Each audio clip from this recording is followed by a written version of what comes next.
Beaucoup de sujets, encore une fois, avec Patrick Filion, microbiologiste et professeur au Cégep de l'Outaouais. Je ne sais pas comment il fait pour tout lire ça, mais il y a du stock encore aujourd'hui, c'est pas possible. Salut Patrick! Salut LP, Hey, j'ai gagné 1 heure en fin de semaine, fait que j'ai le temps de lire encore plus, Ah, fait que c'est c'est bon. ça ton secret, là. Et Tu veux voilà. pas qu'on annule les changements d'heure parce que tu gagnes 1 heure par année, mais tu perds 1 heure au Ah, printemps. c'est quoi, si on m'offre l'opportunité, je pense que je vais accepter qu'on ne touche plus à l'heure, mais disons que dans les circonstances, en fin de semaine, ça a bien à donner. Ouais, c'est moins ton domaine, mais c'est pas évident sur le corps, le changement d'heure, sur notre routine, sur notre Ouais. sommeil. Ouais, on vit un petit décalage, dans le fond, de notre cycle circadien, pour dire la bonne expression. Ça joue avec les hormones mélatonine et tout ça. Donc, ça a un effet qui est pas négligeable sur notre état d'éveil, notre performance intellectuelle et tout. Ouais, Donc, ouais, ouais, ouais, on pourra écoute, en parler une autre fois. je me suis réveillé 3 fois la nuit passée.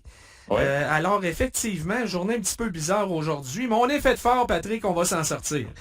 OK, Oui, on monsieur. va commencer avec Pfizer et BioNTech qui testent un vaccin combiné qui cible à la fois la grippe et la COVID-19.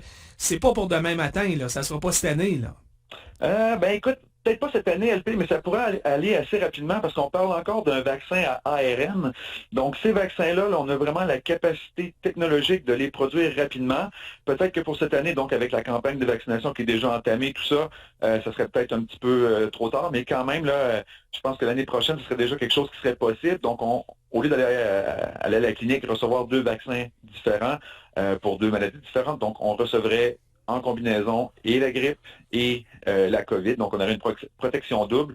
Donc, ça pourrait éviter là, des déplacements supplémentaires. Les gens qui n'aiment pas les piqûres, donc on règle ça en une fois. Donc, je pense qu'il y aurait plein d'avantages là, à recevoir cette double protection-là. Je me fais l'avocat du diable, Patrick. Ils ont de la misère à sortir un vaccin qui est précis et vraiment efficace Ouais. contre la COVID. Puis même chose pour les vaccins contre la grippe. Es-tu vraiment confiant, toi? Ben, la COVID, le problème, c'est qu'on le voit, là, puis on le sait, c'est un virus qui évolue très rapidement. Donc, quand on finit par produire un vaccin contre un variant, il y en a un autre qui arrive, donc on est tout le temps un petit peu en retard. Pour la grippe, c'est vraiment un petit peu plus, on va dire, une nouvelle souche ou 2 nouvelles souches, 1 ou 2, qui arrivent de façon annuelle. Donc, si on prévoit, par exemple, pour, on va dire, l'automne 2023, que ce serait la souche X, Y et Z qui arriverait pour la grippe, je pense qu'on est en mesure de faire un vaccin qui serait efficace. Pour la COVID, ça peut, moi je pourrais dire, on prend une chance, on espère d'avoir la bonne souche, mais on est toujours un petit peu à risque d'être un pas en retard par Ouais. rapport à la COVID elle-même. Dans le cas de la Donc, je COVID, pense l'objectif ouais, demeure toujours pour l'instant de réduire les risques de complications. exact, exact. Là, je pense pas qu'on va en venir à bout là, de littéralement l'éliminer, l'éradiquer, mais si on peut donner une protection supplémentaire aux personnes, moins de patients à l'hôpital et tout ça, là, je pense qu'on en est vraiment là comme objectif là, pour la vaccination contre la COVID. Là, Santé Canada vient d'approuver un autre vaccin bivalent de Moderna. Qu'est-ce Oui. qu'il y a de différent, celui-là, par rapport au premier? Parce que il y a une couple de semaines, là, il y avait un premier vaccin bivalent de Moderna qui avait été admis au Canada. Oui, dans le fond, moi-même, j'ai reçu ce premier vaccin bivalent-là. Ce vaccin-là, il y a quelques mois, c'était un vaccin qui contenait la souche originale de la COVID, mais aussi le variant Omicron. Oui. Donc, on avait une protection supplémentaire. Mais là, on sait déjà que Omicron a fait des petits, donc on a BA4, BA5. Donc, c'est contre ces 2 souches-là que le nouveau vaccin bivalent a été conçu. Donc, pour des souches un petit peu plus récentes, puis là, je ne veux pas encore être défaitiste, on a déjà le BQ1.1 qui arrive, mais BA4, BA5 circulent beaucoup, donc les gens qui auraient la chance, l'opportunité de recevoir le nouveau vaccin bivalent de Moderna auraient quand même une protection contre un virus là, qui circule actuellement quand même pas mal. Oui, c'est comme les fraudeurs avec la police, hein? La police trouve une façon de les arrêter, mais ils trouvent toujours une nouvelle façon de frauder du monde. Donc, ça finit plus, là. C'est une course interminable. Oui, c'est une course interminable jusqu'à ce qu'on finisse par, je l'espère, trouver le fameux vaccin universel donc, qui ciblerait une structure qui serait permanente chez les virus. Et ces structures-là, souvent, ne changent pas parce que si elles le font, si elles changent, le virus devient inefficace. Donc, je pense que dans un avenir rapproché, on peut espérer d'avoir ce vaccin-là, mais pour l'instant, c'est toujours une course contre les virus, puis ils ont tout le temps une longueur d'avance. Hmm. Mais c'est ça, il faut que les scientifiques fassent leur travail, puis soient aux aguets pour qu'on soit quand même pas trop en retard non plus. Là. OK, en Chine maintenant, toute une histoire alors que la police a dû s'excuser après la mort d'un enfant de 3 ans qui a été privé de soins à cause des mesures sanitaires qui demeurent extrêmes là-bas.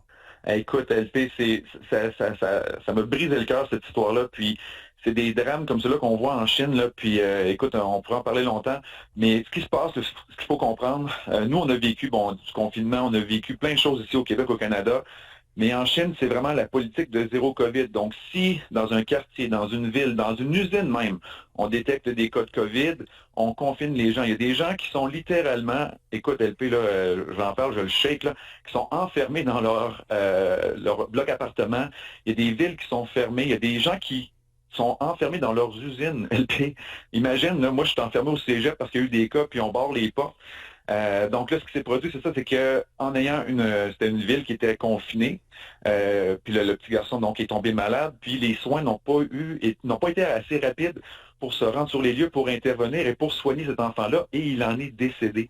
C'est horrible, c'est horrible là. C'était pas de la COVID nécessairement, hein? Que je pense qu'il avait été intoxiqué au monoxyde de carbone ou quelque chose comme ça. C'est exactement ça. Donc c'est un autre problème de santé qui n'a rien à voir avec le virus. Puis cet enfant-là, s'il avait reçu des soins rapides et normaux, on va dire comme ça, ou si ses parents avaient pu se rendre eux-mêmes peut-être à l'hôpital ou chez le médecin, cet enfant-là aurait survécu. Donc là, c'est vraiment un décès, comment je pourrais dire, un effet collatéral de la COVID, donc de cette politique-là où on veut vraiment confiner les gens le plus possible. Puis paradoxalement, LP, là, présentement en Chine, ils ont le plus grand nombre de nouveaux cas par jour. Donc, alors ça marche même pas. Alors c'est des mesures extrêmes qui ne fonctionnent même pas, visiblement. Non, c'est ça. Donc, je pense que ça va peut-être être à réviser parce que j'imagine qu'il va y avoir de la grogne éventuellement, si c'est pas déjà le cas. J'espère. Mais écoute, ça a des ratés épouvantables, cette stratégie-là. Donc, c'est extrêmement triste, j'imagine, la famille et toute la peine que ça peut amener de perdre son enfant. Oui, puis ça, Patrick, là, ça, c'est un drame qui a vraiment été rendu public, que la police n'a pas eu le choix de reconnaître. Mais il y en a combien qu'on n'a jamais entendu parler, là?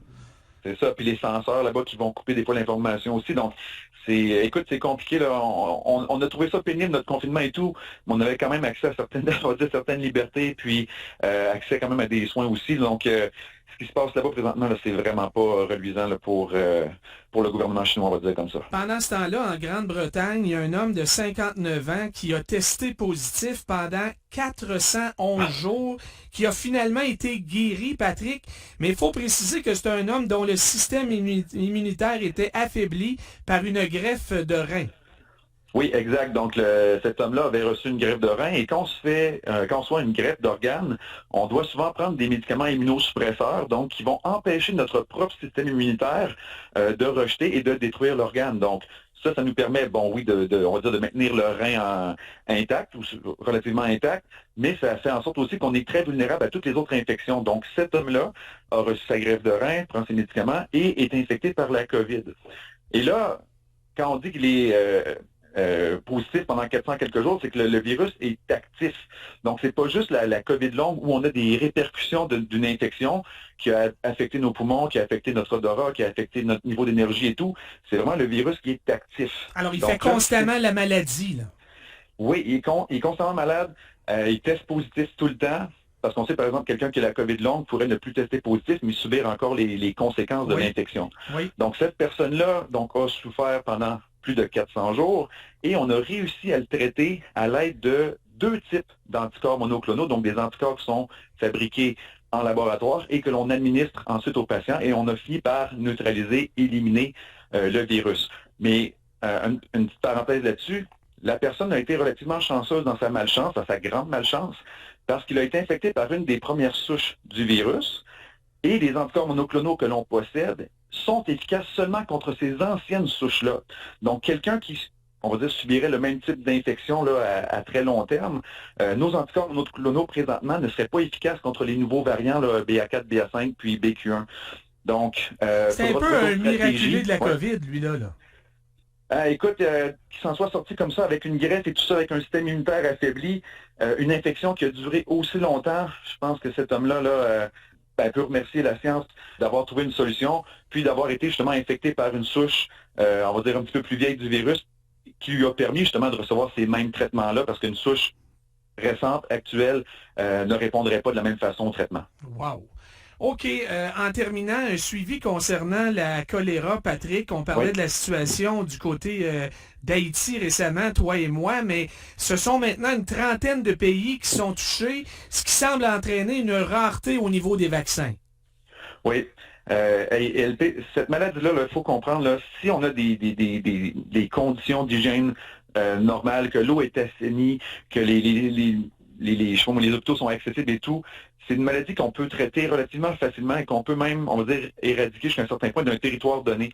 Là, on voit des lieux d'éclosion qui se multiplient et ce sont souvent des endroits dans le monde où, donc par exemple, on a la situation en Haïti là, qui est compliquée au niveau géopolitique et tout ça, mais toutes les zones de guerre, les camps de réfugiés sont tous des endroits où on voit des éclosions, puis ce sont des gens qui sont vulnérables souvent, là, l'alimentation n'est pas au point, on a difficulté à avoir accès à l'eau potable, donc une fois que ça entre dans un site particulier, la transmission peut se faire rapidement. Et là, le fait qu'on n'ait pas de vaccin, qu'on n'ait pas d'accès à des médicaments efficaces, antibiotiques, puis des équipements pour la réhydratation des personnes, ça complique beaucoup la chose. Puis écoute, c'est tellement une maladie qu'on pourrait mieux contrôler si on avait justement pas tous ces conflits-là. C'est vraiment une maladie j'appelle ça de la misère humaine, là. Faut qu'il y ait des conflits, des drames qu'on avait vu à Haïti en 2000, je pense que c'est 2010, là, des tremblements de terre majeurs.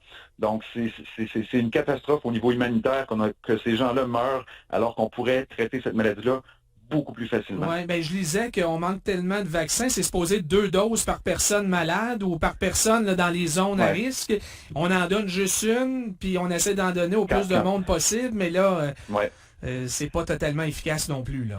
Non, effectivement. Puis on va essayer de cibler les personnes vulnérables, les jeunes enfants aussi. Donc, c'est une situation qui est très, très compliquée, encore une fois. Et puis je dis qu'elle est compliquée, mais elle ne devrait pas être compliquée. T'sais, si on avait une paix relativement normale dans ces pays-là, si on avait un meilleur accès aux soins, à l'eau potable, ça n'existerait pas. Là. C'est encore une fois d'une grande tristesse, mais on va espérer que la situation va se résorber et qu'on va finir par avoir un meilleur accès pour pouvoir sauver les personnes qui en souffrent et qui en meurent malheureusement. Merci beaucoup, Patrick. C'est des sujets lourds, LP, mais c'est important, je pense, d'en parler, effectivement. Tout à fait. Merci. Bonne semaine. Puis on reprend ça, évidemment, lundi prochain. Oui, bye tout le monde. Bye-bye.